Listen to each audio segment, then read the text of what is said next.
கிறிஸ்துவில் பிரியமானவர்களே, ஆண்டவராய் இயேசு கிறிஸ்துவின் நாமத்திலே உங்கள் யாவரையும் வாழ்த்தி ஆசிர்வதிக்கிறேன். இந்த நாளுக்கென்று தேவன் நமக்கு அருளி இருக்கும் ஜீவ வார்த்தை லூக்கா எழுதின சுவிசேஷம் 1ஆம் அதிகாரம் 37வது வசனத்தில் இருக்கிறது.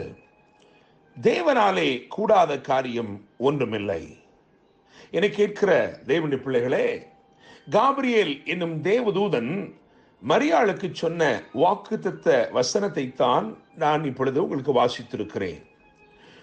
ஒரு இயற்கைக்கு அப்பாற்பட்ட காரியத்தை தேவதூதன் கூறுகையில் இது எப்படி ஆகும் என்று மரியாள் மூலமாய் ஒரு கேள்வி எழும்புகிறது.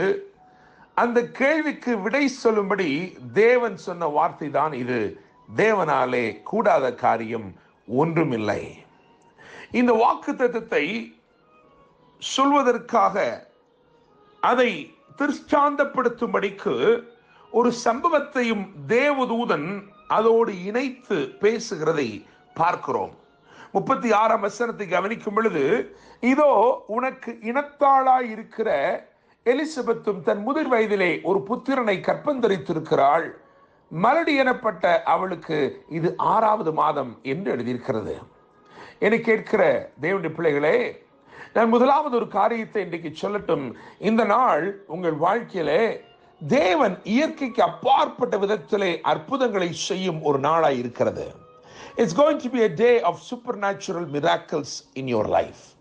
ஆண்டவர் இயேசு கிறிஸ்து செய்த முதல் அற்புதம் வேதத்தில் எழுதப்பட்டிருக்கிறது.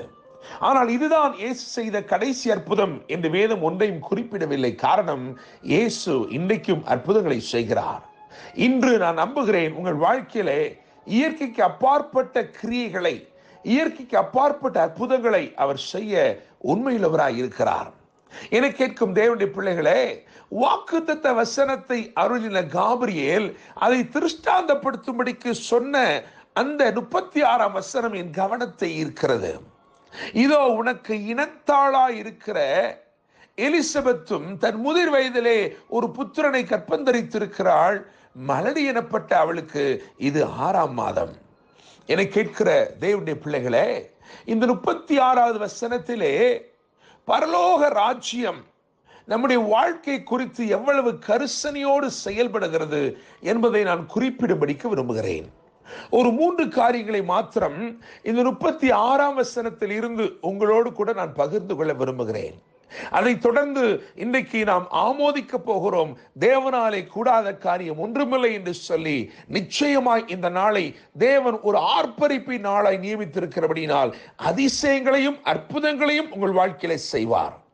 என்னை கேட்கும் தேவனுடைய பிள்ளைகளே, 3 காரியங்கள். முதலாவது, பரலோக ராஜ்யம் எவ்வளவு தெளிவாய் உங்களை அறிந்திருக்கிறது. நீங்கள் யார் என்று பரலோக ராஜ்யத்துக்கு தெரிகிறது. உங்களுக்கு இனத்தவர்கள் யார் என்று தெரிகிறது.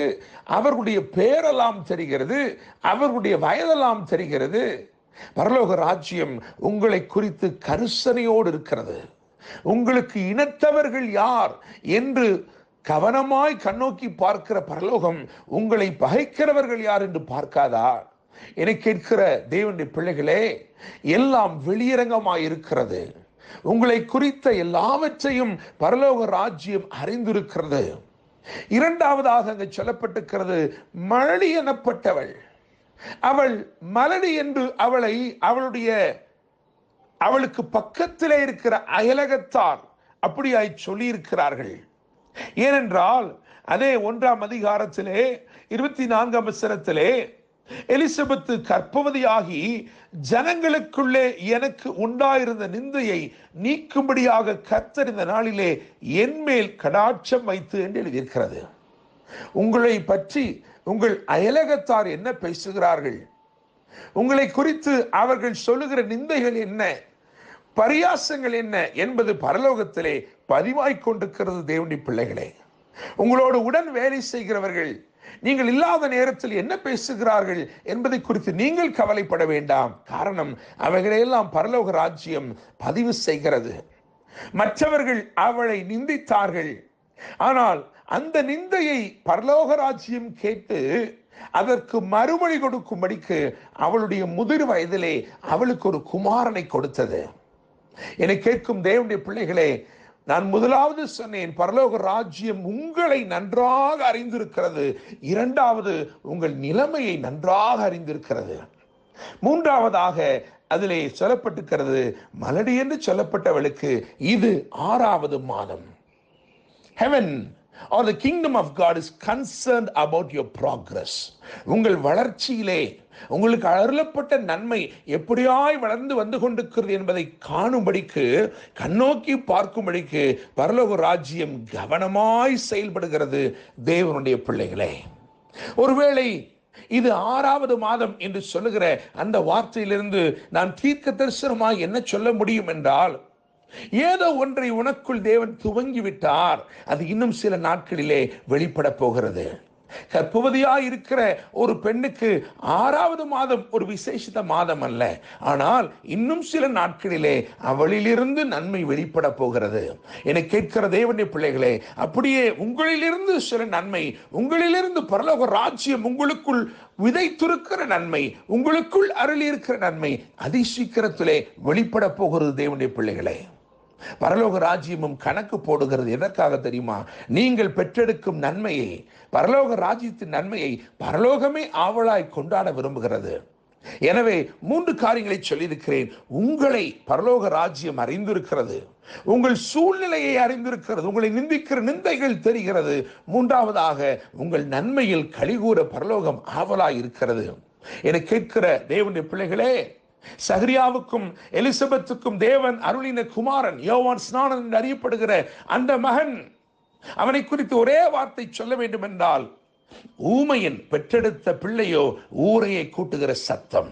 உங்களுக்கு தெரியும், சில நாட்கள் சகரியா ஊமையாயிருந்தார், ஆனால் அவன் பெற்றெடுத்த பிள்ளையோ ஒரே கூட்டுகிற சத்தம், வனாந்தரத்திலே கூப்பிடுகிற சத்தம் என்று அறியப்பட்டவனை பெற்றெடுத்தான்.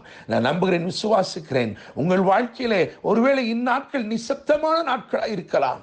உங்களுக்கு மறுமொழி சொல்லக்கூடாதபடிக்கு ஒரு ஊமையனை போல நீங்கள் இருக்கிற நாட்கள் இருக்கலாம்.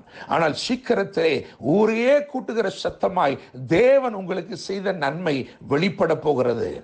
கர்த்தர் நிச்சயமாய் இந்த வார்த்தைகள் மூலமாய் தேவனாலே கூடாத காரியம் ஒன்றுமில்லை என்று சொல்லப்பட்ட இந்த வாக்குத்தத்த வசனத்தின் மூலமாய் உங்களை ஆசீர்வதித்து உங்களை மேன்மைப்படுத்தி வாழ வைப்பாராக.